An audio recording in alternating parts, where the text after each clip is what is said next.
All right. Hi, everyone. Thanks for joining our live data analytics demo, part 2. We are so excited to have you join us and learn more about the Data Incubator and experience a great demo with us. So without any further ado, I'm going to hand it over to Raven to get us started. Thanks, Nikki. So welcome, everyone. My name is Raven Lee, and I am an enrollment specialist at the Data Incubator. We are a fellowship, scholarship, and placement company. We have promised you all an excellent info session that will be led by one of our instructors, Don Fox. Don will link a notebook in the chat that he'll be using during the demonstration. Please make sure you have access and can follow along. To start things off, I would like to give you a quick overview of our program and everything that we offer. Then I'll hand off to Don, who will jump into our live demonstration and will leave sometimes at the end for questions. Please place all questions in the Q&A section and we will answer them at the end of the presentation. As a reminder, our session is an hour long, so if we don't get to you all, today, I'm sorry, please email us at admissions@thedataincubator.com and we'll be happy to help you. What does the Data Incubator offer? The Data Incubator focuses on training people to become data scientists and analysts. Why is that important? It is really because data scientists have the ability to work with the latest tools on unstructured and structured data to drive business value. This is a big need in the world right now. We work with companies in a ton of different industries, ranging from tech to finance to retail to healthcare and many more. Every company has data and wants to use the data to drive value for them. What makes the Data Incubator different? There are a lot of different data-focused programs out there, so I'm sure you're wondering what we do at the Data Incubator that's a bit different. What we found is when you're looking at training, there are two different types. One is more fast-paced and efficient, and the second is slower and focused on understanding and completion rates. University is one example where you're receiving more detailed understanding, but with a lot of more time invested. On-the-job training is usually very quick and efficient, but maybe you're not understanding what you're doing. We've taken all of these aspects and combined them together to find a great middle ground for training. Our program is fast-paced. You walk out of the program knowing a lot about data science and data analytics and real-world business applications, and with a deeper understanding as you get from university. All of our instructors are PhD and master holders and have completed this program and know how to provide that in-depth training that you are looking for. Our program offerings. We are so excited to announce that our fall 2021 cohort will be offering 4 data-focused programs. We'll be offering our successful full-time data science fellowship program and a more flexible version of that, our part-time data science fellowship program. We are also offering our brand new full-time data analytics program.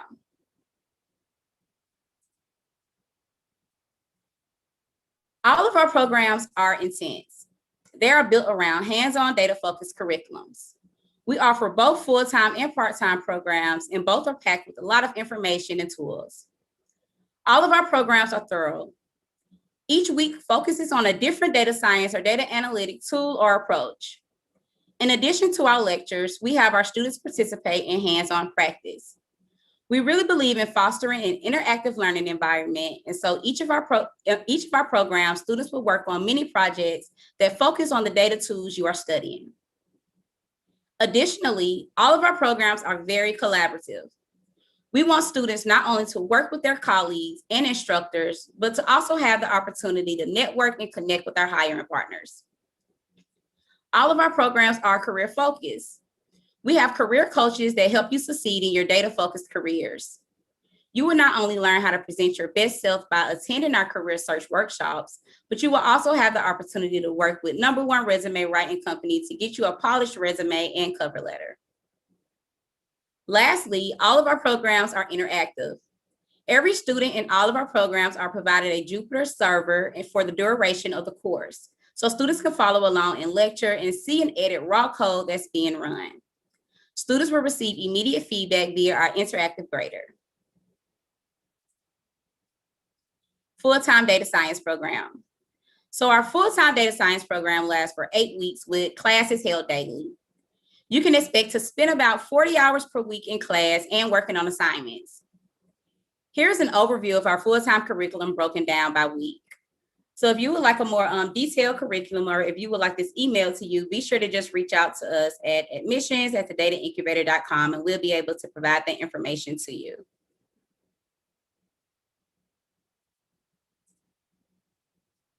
Part-time data science program. So our part-time program lasts for 20 weeks with classes held on Mondays and Wednesdays from 7 p.m. Eastern Time to 9:30 p.m. Eastern Time. So you can expect to spend about 10 hours per week working outside of class. Office hours are available each week as well.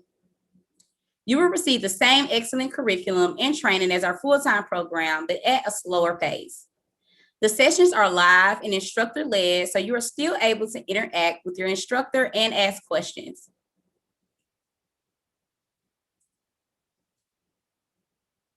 Part-time data analytics overview. So in the future, we will definitely have our part-time program, and that program will last for 20 weeks with classes held on Tuesdays and Thursdays from 7 p.m. Eastern Time to 9:30 p.m. Eastern Time. You can also expect to spend 10 hours per week working outside of class, and office hours are also available each week. The part-time program is great for those that are working or are still wrapping up their degree, as it will allow you to work full-time while advancing your data-focused career. You will receive the same excellent curriculum and training, but at a slower pace. The sessions are live and instructor-led, so you are still able to interact with your instructor and ask questions. The full-time program lasts for 8 weeks with classes and office hours daily. You can also expect to spend 40 hours per week working outside of class. The application process for this program is composed of basic information, resume review, and career goal focused group interview. Throughout the course, you will work on many projects to demonstrate understanding of core data analytics topics covered by our expert instructors. As mentioned, not only will you be set up in a virtual environment, but our curriculum will have you working with open source tools and popular programs like Python, Pandas, Jupyter, Scikit-learn, and Tableau.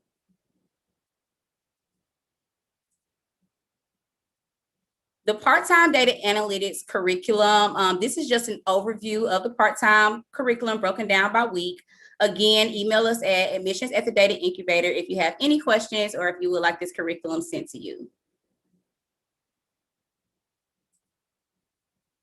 Fellows versus scholars. So here at the Data Incubator, we admit 2 types of students into our programs. Fellows are offered tuition-free scholarships to our full-time program. We offer a limited number of these scholarships to highly qualified candidates. Fellows are expected to leave any current employment to attend our programs and are expected to interview exclusively with our hiring partners. Scholars will pay tuition to participate in our program. They are not required to interview solely with our hiring partner network and may maintain their current employment if they would like. Scholars still have access to the same curriculum, resources, and tools as our fellow students. Full tuition scholarships are not offered for the part-time program.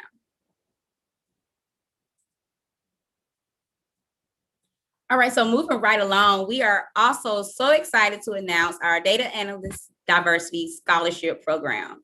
So this scholarship was created and it aims to help remove barriers and provide opportunities for women, veterans, LGBTQ, and students from racial and ethnic backgrounds that are traditionally underrepresented in technical roles. This scholarship is only available for our full-time data analyst program and is not offered for the part-time program. So that is just a little bit about our program. I will now pass off to Don to lead you through our live data science demo, and I will come back at the end to help answer any questions that you may have. All right, thank you, Raven, for that introduction. I'm gonna go ahead and share my screen. And the funny thing is, I was gonna hit the share button, but what always throws me off is when someone stops sharing, the window changes and I misclicked. It was having me a lot. I almost didn't stop because So, all right, so go ahead and share my screen. All right, so you should see my my browser tab. And what I posted out in the chat is a couple of links. So let me go ahead and explain what those are. So just give me a sec while I orient myself. So the first link I posted is a link to our repo, our Git repo of the code. So the code is there available that you can go and download, run it on your personal computer. There it is. However, we also provided a link to a Binder notebook. So what Binder is a cool program where you could allow to launch a notebook or launch the code of a repo. So you can open up a notebook, have it interactive, a great way to fire up a server so you can run the code interactively. So if you didn't have time to clone this repo and install the software, you can simply with this Binder link get things going. So if I just copy this link here and I post it in the chat, in fact, I'll post it up once again. If you open up your browser and you will go ahead and paste that link there, it's going to launch a server that's going to run these notebooks. So you don't have to install anything on your personal computer. It's already getting things to go. So it takes a while to load up. So I'm going to go ahead and pause if you're doing this just right now. But it's a great way to, there's a link, have the code. All right, so a little bit about myself while this is loading. My name is Don Fox. I'm one of the instructors here at the Data Incubator. My background is in chemical engineering. That's what I did my undergrad and my PhD work. After I got my PhD, I was working for a renewable energy startup company looking to implement geothermal energy technologies. So I was running numerical simulations of our proposed technology, but also using open source data to figure out where are the best places across the US for us to best implement our technology. And one of the tools that I was using a lot was a tool called Pandas, which we're going to explore in this tutorial, in this demo here. So, all right, so that should launch. So you should go into Demo 1, Pandas in Excel, and Generate Report. We're going to be demoing the stuff in this Generate Report notebook. I already have this set up on my personal computer, in fact, right here. So I'll be lecturing through my personal computer, but you'd be able to follow along with that Binder link. So go into Pandas in Excel, open up the Generate Report notebook, and let's put ourselves in the shoes of a e-commerce website. And we want to reach out to people across the web. So we decided, you know what? Let's partner up with influencers on social media. Let's get them to plug in to advertise our products, but let's also measure the success of this program, right? Let's not just throw money at a situation and not measure its success. Things that are measured can be optimized. So, all right, let's go ahead and start this program. Let's contact various influencers. Let's get them to plug our products and let's see how much traffic we get into our website. And not only traffic, whether people are clicking on the links they're posting, but let's see if they're actually running through our purchase. And we want to see how successful this campaign is and who are the best influencers for us to advertise through. So we're going to put ourselves in that role. We can put our roles as data analysts, data scientists who have to process this data and summarize these results to some higher ups who can take that data and then derive some meaningful action, take some action based upon that data. Maybe look for the top influencers and further promote them. Look for the ones that aren't helping us out too much and perhaps cut them or see what's going on there. And we can improve their stats. Now in this notebook, let's not worry too much about how we're doing things, but more what are we capable to do with the tools like Python and Jupyter Notebook. So let's focus more on the what can be possible. It's just a demo. We only got 30 minutes as opposed to the nitty gritty details. We'll maybe see some little details, but let's focus on the what as opposed to how exactly we would put that together. But hopefully you can come out of here saying the power of these tools. So I'm going to run this top cell here. So Jupyter Notebook is a great way if you've never seen it before. It's a great environment to have code, visualization, text all in between and be able to run code interactively, interact with that code, open up, create new cells, modify the code. A lot of our lectures in the program are taught through Jupyter Notebooks. Great teaching tool. Also great data science tool in general. Not seriously teaching, great way to experiment with data science with a process.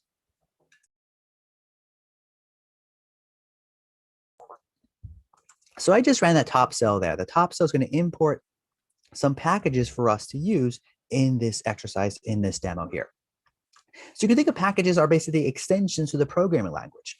Python provides a core functionality, but oftentimes we're going to import additional functionality to use for a given application. That's what we do here. We import OS, gives us a lot of operating system functionality. And we're going to import a third-party package called Pandas, which is the key Python data analysis tool in the space. So we have an Excel file of various data of this influencer campaign. In fact, the data is provided for you, so you can go ahead and take a look at that. If I go back here in data, there's the data. I can go ahead and take a look at it. In fact, I already have a tab open with that data. So let's examine the data we are working with here. We got a data set, we got an Excel spreadsheet. So oftentimes data is in Excel, for better or for worse. We're probably encountering Excel data in Excel sheets and Excel files. So we perhaps should learn how to work with Excel files in Python. So let's take a look at this spreadsheet here. We got two sheets, and we have the first sheet, we have dates. We got influencers, and by the way, this is fake data, so I don't think there's an influencer named by Rachel Kelly or Linda James, but nonetheless, we got different dates, different influencers, and how many followers they have. Looks like a follower group, so basically whether they have 1,000 to 2,000 users, things like that, classify them into 3 groups.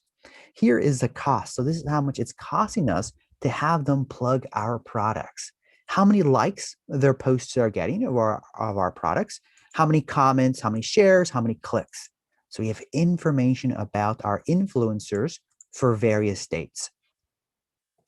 So now we have another data set as a sheet that has a little more information about whether that influencer was able to drive certain conversions on our e-commerce platform. When I say conversion, I mean they clicked on our site, and they went and they bought something. Whether that was what they were plugging or something else, we're not too concerned, but we're keeping track of how successful that campaign was.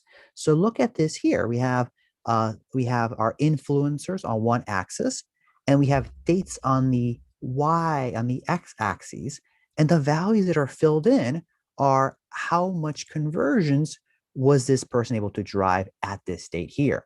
So Lois Carter on January the 2nd was able to drive 5 conversions. So we had 5 people who made purchases by Lois Carter through a post that they had on January 2nd, 2019. So there we go here. So we see a lot of missing values. We'll take care of that later. And we see a lot of 1s and 2s and 4s. So we have that information there at our fingertips as 2 sheets of an Excel file. So what we want to do is we want to produce a report. We're going to produce a report telling us the cost per acquisition for our influencers. So for example, if we spent $500 on a sponsored post and and 4 people clicked through a post and made a purchase, well, then it cost us $125 for that acquisition. So it's kind of steep. So hopefully we're selling cars here, right? Where we have a large revenue being large profit, but we want to keep track of that cost per acquisition, because maybe this is a great way for us to keep track of who are the influencers that are really bringing in traffic and money into our e-commerce website. And the conversion rate, we get people to go on to, and people are actually clicking through, the people who click on our site, how many are actually going through conversion, right? Who cares if we're bringing a lot of traffic, or are they actually going through our checkout process? So that's what we're going to measure, the conversion rate. Someone goes onto our website, are they going through a purchase? The thing about data science is it's all about the metrics that we propose. Who cares? Data science is a tool. That's cool. We're going to use to deliver value within our organization. So who cares if we spend all this time and effort building a cool neural network model, cutting edge, if the application for it isn't going to really isn't really bring in value within our organization. So let's go and that's why when we talk about data science, one of the pillars of a good data science project is metrics. Things that are measured can be optimized. What are we trying to optimize on? What are we trying to keep an eye on? So for this demo here, let's take in the data and let's return a cost per acquisition and a conversion rate for our influencers. And let's go ahead and give that information to someone else who can then derive insight, derive actions based upon our results, our analysis. All right. So the first thing we got to do is we got to go ahead and load up the data in that Excel spreadsheet. So what this cell does, it's going to create a directory called reports. We're going to dump our results on. So we're going to dump our results into a directory called reports, sorry. So we'll run that cell, that sets it up. And now we're going to read our Excel file. So Pandas allows us to read Excel files. So this sets up a variable that points to the report path. And then we'll go ahead and call the read Excel function in Pandas. Read Excel function, give it the path. This here is an engine. It's an optional argument. We don't have to post it here, but this is the engine that's going to help us read that Excel file in Python. And we also say the sheet name. There are multiple sheets involved in our Excel file. So we're saying, hey, let's go ahead and create a data representation of what's in the content of sheet 1. And let's make the index column 0. We'll go and read Excel. And now we have a variable called posts. Posts is what's called a Pandas data frame. Let's visualize that to understand what we're working with. And here it is. Here is the visualization of that data as a Pandas data frame. We have date, influencer, followers, follower group. All this information we saw over here in the post tab. All that there it is. We're only showing 2 rows. That's what head 2 means. But if I really wanted to, I can say posts and I can say head, let's say 20. So give me the 20 rows. So there they are. They're the 20 rows. In fact, I can say even more if I wanted to, but typically it gets truncated. So if I say head 50, I may not see all the results. Let's see. Show me all of them. Yeah, I think it shows me quite a few. So there is that data in Python. I loaded it up. Cool. Well, now let's go ahead and transition. And one of those columns is a date. And we want Pandas, our tool, to recognize that column as actually a date format. So we can do cool things with date manipulations. Don't treat it as simply as a string. So what we're going to go ahead and do is we're going to use the toDateTime function that's provided in Pandas. So we're going to modify one of those columns to be a datetime, a timestamp. So notice how very easy we're able to load up data and start manipulating it. Focus on what we can do as opposed to those nitty-gritty details that you learn if you go through our curriculum. Now let's go through our conversion sheet. That's that other sheet, sheet 0. So that's what we say there. And now we have a second data frame with that conversion data. And now if you recall, when we went back here, there were a lot of missing values in that spreadsheet. So then when we load it up into Python, when we visualize that data, we have a lot of NaNs. A lot of NaNs, not a number, a missing value. We're going to fill in those missing values. One easy way is using the fill NA method. So if I take my conversions data frame, I'm going to call a method. Method is basically a function that's going to be worked upon the data contained in that object, in that data frame. So fill NA. And if I have no records of any transactions going on, it probably meant there was no conversion that day. So I'm going to fill that missing value, fill NA, with the value of 0. So now I'm going to call head 2 to visualize just 2 records. And let's see what happens. And notice how we filled in those missing values. So now they're NaN, now they are a 0. We'll play around with this concept a little bit later, but notice how easy it is to read a data frame, read some sort of results, go ahead and start filling in those missing values. Okay, so you could think of it, we have 2 different tables playing around with here. We have information about our influencers, and we have information about whether we had successful conversion with an influencer at a given date. Now, for our analysis, we got to bring in those 2 tables. We got to bring in those 2 different data sets. This is what's going to be called a merge operation. When we want to take 2 tables, 2 data frames, and bring them to merge them together based upon a certain field, that's called a merge operation. For those who are familiar with SQL, that's called a join in SQL. So before we're able to do this, our conversion table is in a kind of an odd format, not a very useful, friendly format. I guess the way it comes out of the system that processes is not so user-friendly. We got influencers on one axis, and we got dates on the other. And the values that get filled into this table and matrix are the amount of conversions. And this is not so user friendly. So what I want to do is I want to take that table and I want to transform it. I want to melt it so that I have a column called influencer, a column called date, and finally a column called conversions, which is number of conversions. So influencer by the name of DF on, let's say, July 28, let's say they had 5 conversions. Maybe another influencer by, I don't know, the initials AB, July 28, let's say had 3 conversions. I want to represent my data in this format because it's going to be easier to work with the data of posts. So let's see how we can easily do that in pandas.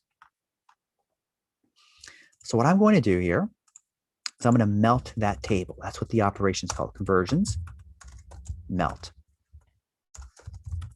And the column is going to be the influencer. So I say influencer here. Variable name would be date. And the value that gets filled in is conversion. So value name conversions. So I run that there. I get a syntax error because let's see what my typo is. Let's see. This should not be a string. Let's try that. All right, there I go. I melted that result. So now I have influencer, date as a column, and conversions. I still have those missing values. So I'm going to say fill NA 0. And there's my cleaned up table. I processed, I transformed it, but I want this result to persist. I want it to persist, so I'm going to call this, I'm going to give it a variable name. Melted. And now, if I open up a new cell, putting the plus sign, I can say melted. And there is my results that have been melted. More useful friendly, more user-friendly format for us to work with. In fact, I do that right there. I just did it here interactively. Let's go ahead and convert that date column into a date time. That's what I do there. And now I have my melted data. Now I'm going to merge it with my posts data. So here's my post data. Let's go ahead and compare these side by side for us to understand what's going on.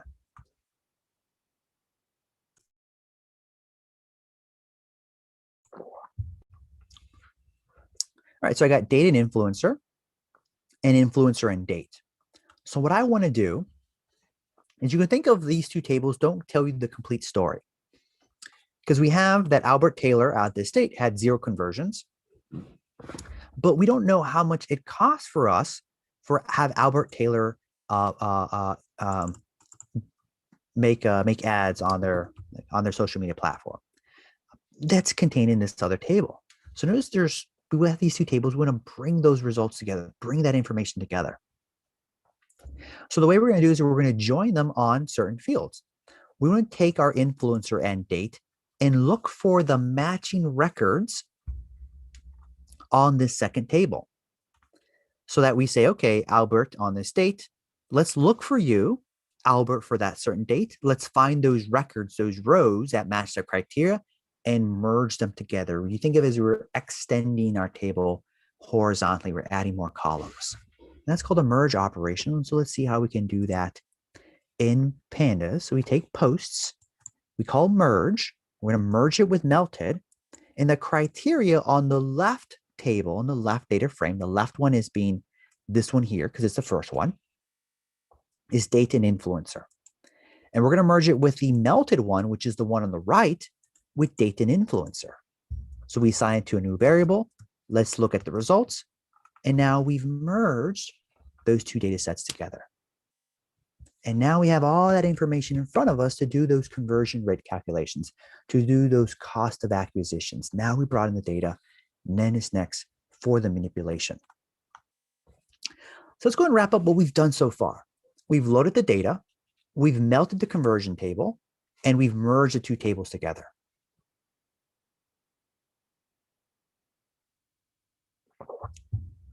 Now we have it all spread across certain cells, one of the things that's a good programming principle, good programming practice is let's take all we've done and let's encapsulate it into a function. A function you think is there's sort of a tool, sort of a machine.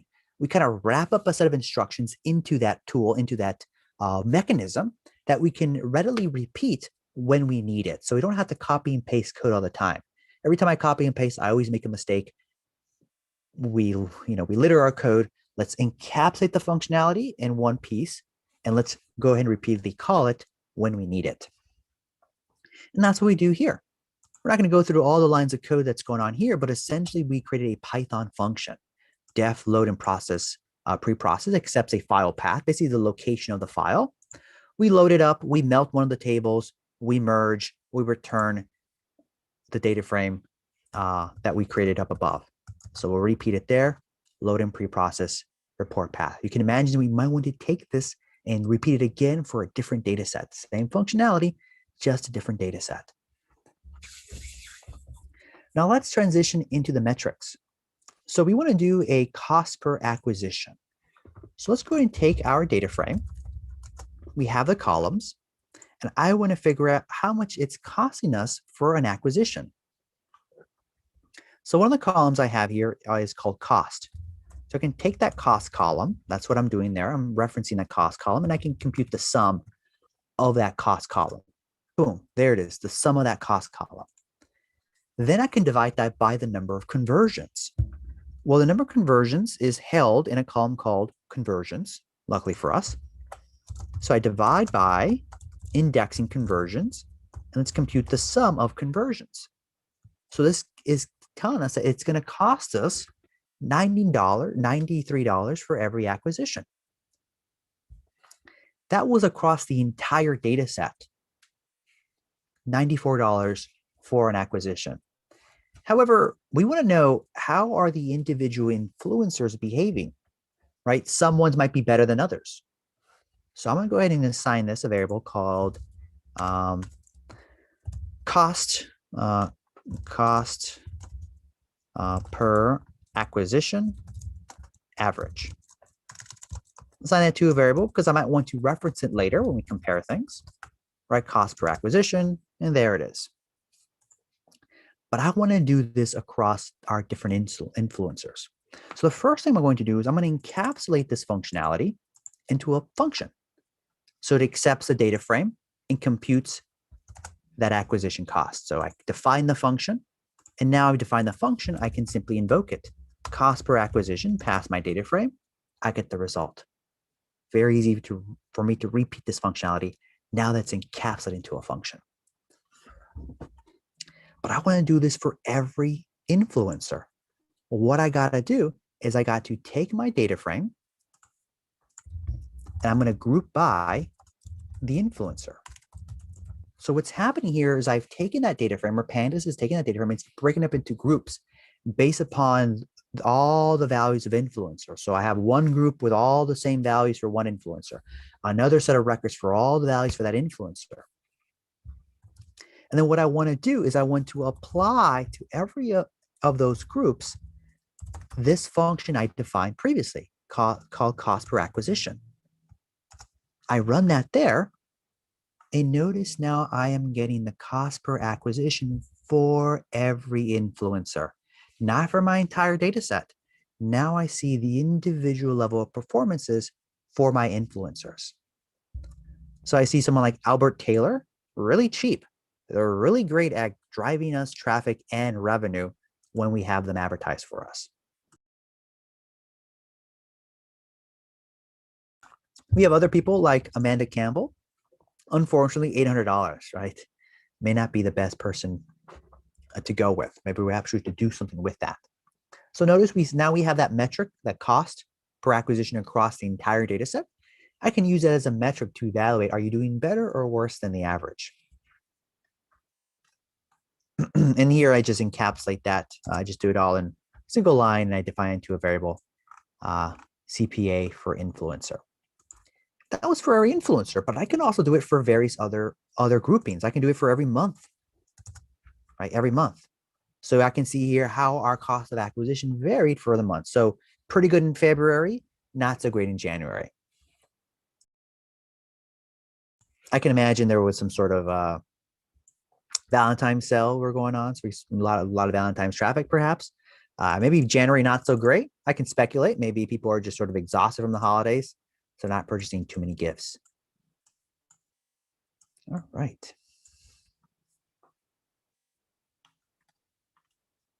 And I can also do the same thing with conversion rate. Let me go ahead and create a function of doing our conversion rate. So the number of conversions we've had over the number of clicks. Now we have a function for us to calculate the conversion rates. All right, I see, let me go ahead and pause here. I see a question in the Q&A. I think I'll go and address that right now. Yes, this is a typical real world example for a data scientist, data analyst. Provide a set of data. Here it is, go at it, calculate me these results, these very typical workflow. So now we've done all this, but now we want to generate a report that's going to summarize all our findings. So basically, let's go ahead and find the cost per acquisition, post conversion, conversion rates, all those nice things.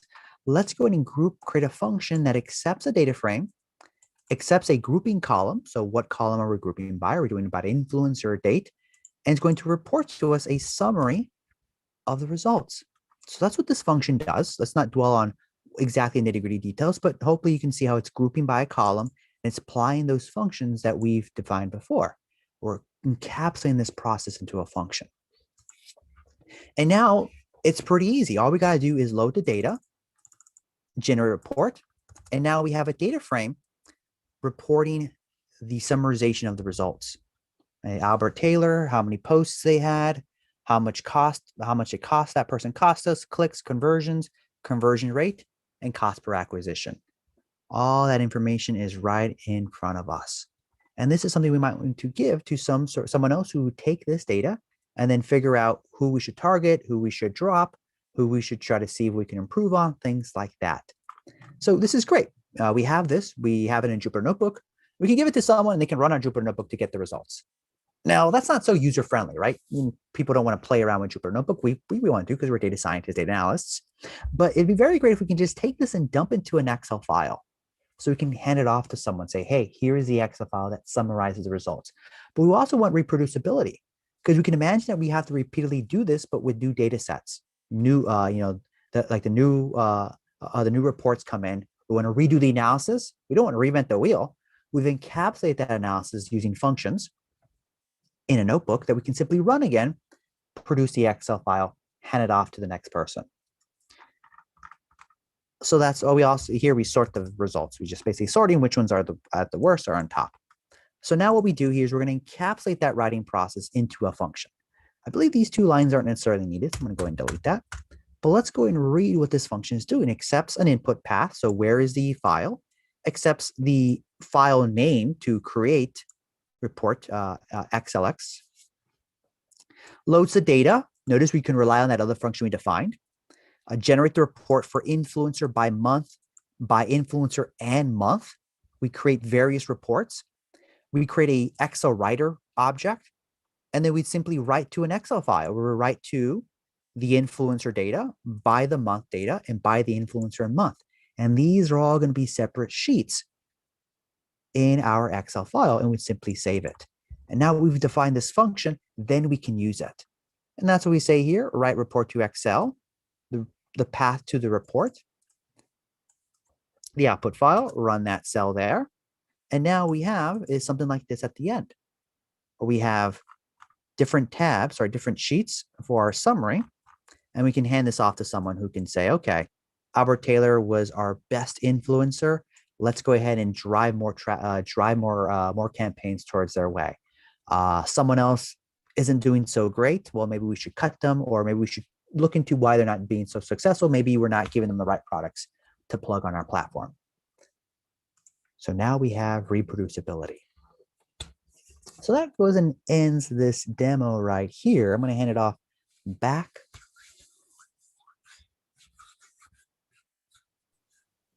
Thanks, Don. I'm pretty sure our participants really enjoyed that.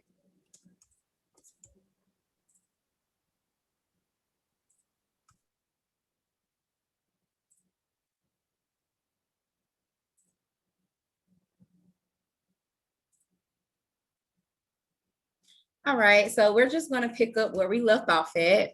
The next slide is about employment rates. So a big component of our program that we really pride ourselves in is helping our students not only grasp data science concepts, but also get in place in that field. Our analyst program is brand new, so we don't have any data yet here. But for our data science fellowship program, 97% of the students that go through our program are currently employed outside of academia, and 82% are employed within 6 months of completing the program. Those are really great numbers. We're very proud of those and have worked very hard for them. That's part of the challenge. Not only learning content, but being able to transition into a data science role. That's really where our program stands out because we help you do both. Where are our graduates working and what are they doing? Again, data is not available for our data analyst program just yet, but for our data science fellowship, this will give you an idea. Our graduates are working in 55 different industries. Some of the most common industries we see are computer software, internet, IT, financial services, and biotech. Some of the typical job titles we see are data scientist, data analyst, research scientist, software developer, and product manager. These titles are roles very dependent on the company and industry, but these are some of the roles we've placed in the past. So hiring partners. So here's just a short list of some of our data science fellowship hiring partners. Many of these companies are also hiring for data analyst roles as well. But we are also focused on building a separate network of hiring partners dedicated solely to our data analyst program. Financial assistance. So many of you were asking about our financial options, and we offer assistance, and the answer is yes, we do. In addition to our scholarships, we have partnered with Leaf to provide an income sharing agreement. It's great. You can participate in our program with just a deposit down, and you won't be required to make any payment until you graduated and are working and earning more than $40,000 annually. We also provide loans through Ascent, and Ascent offers 3 different options. That first option being deferred repayment. So this means you will make no payments during the program and for 3 months after the program ends.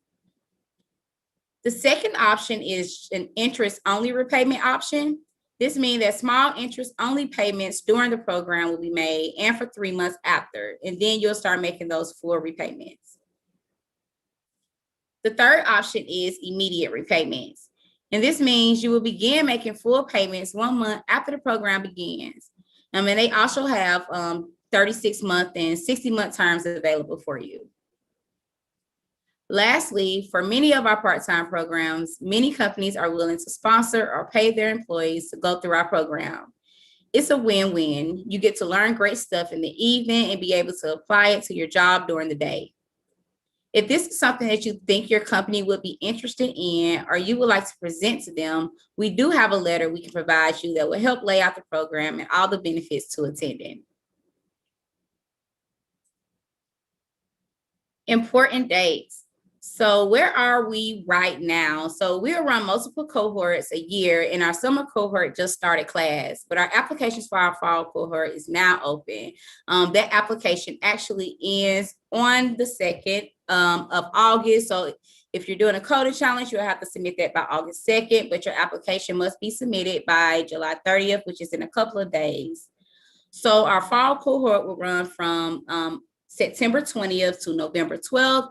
And then for part-time, you'll have the same start date of September 20th, and it'll end February 4th, 2022. As I mentioned earlier, the full-time cohorts are 8 weeks long, and the part-time cohorts are 20 weeks long. So here are just some specifics about the data science application.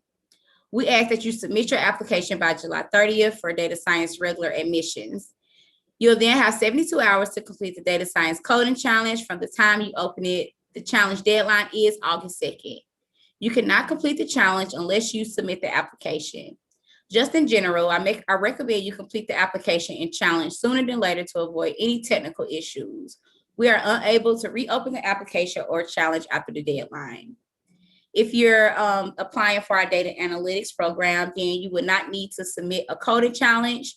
The only thing you would need to do is make sure that you have your application submitted by July 30th.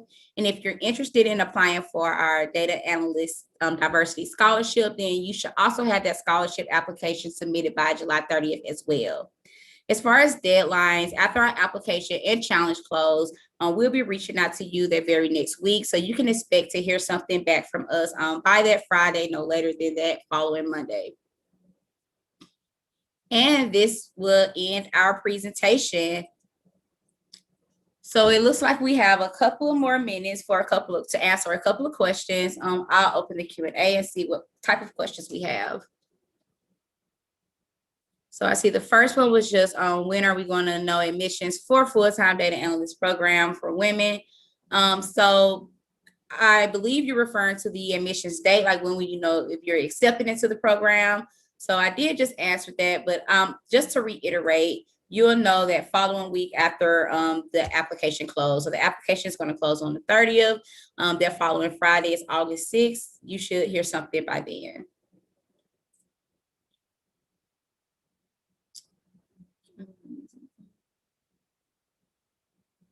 So what applicants will have to pass the coding challenge? So just to reiterate, this is only for our data science applicants. So if you are applying for our data analyst track, then you do not have to submit a coding challenge. You just make sure that your application is submitted by July 30th, and make sure that if you're applying for the scholarship, that that's also submitted by July 30th. And it's just a couple of days.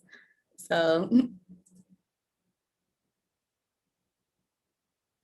I see some other questions. I believe Don probably can answer these. Yeah, I'll take a look. I see. What are the Okay. advantages and disadvantages of Pandas versus R? So what I like about Pandas is it's a Python package, so I can stick in the Python environment. And so I don't want to get too much of a debate about, Python versus R. I would say choose one of them and learn it well. But I would have my preference would be Python, because Python is a general purpose programming language. So the things where you might start off with Python for data science, you might venture off to do web development in Python. A lot easier to do that transition if you learn if you start with Python as opposed to R. But I'm not going to take a hard stance here about Python versus R. I just let you my opinion though. Although keep in mind that our curriculum is purely focused on Python. And then I see a question here is, can we get a link to the code you just did? Is there any shared platform, please? Yeah, I went ahead and posted that in the chat, but I'll do it once again. So here is the code, link the code. And here is a second link I will post. I just realized I was not sending it to all the attendees. That happens. The first link I am posting is a link to Binder, which is a great tool to launch code in a Git repo. So you have spin up a server, you can run those notebooks, not have to install anything on your computer. But if you want to have those raw notebooks, that second link is a GitHub link to that code. So there it is, posted in the chat.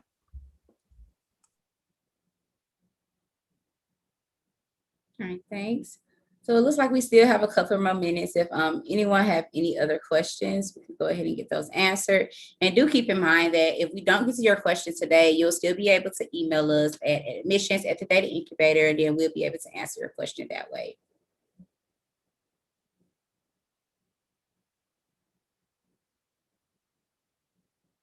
So I see someone is asking about, I believe the ISA. If you commit to the program and you don't get a job for 3 months after the program, so you're not required to pay back the income sharing agreement until you receive a job. Well, first of all, when the program ends and you receive a job making $40,000 or more annually. So you're not required to make those payments until you receive that job making $40,000 annually. It's no way around that. So you're not going to be committed to making that if you don't have that job. And that does refer to any job, so that our hiring partners, or if you obtain employment outside of our hiring partner network.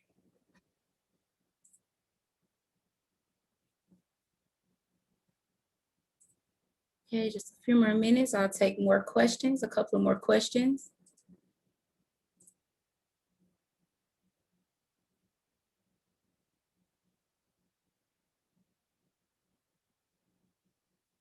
We do offer a data essentials course.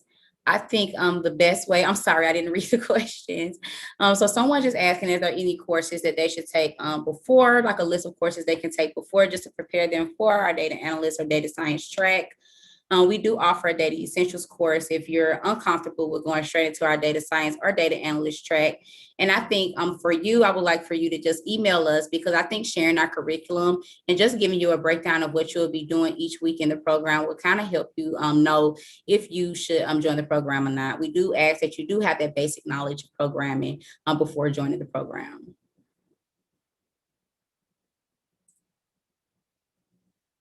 You're welcome.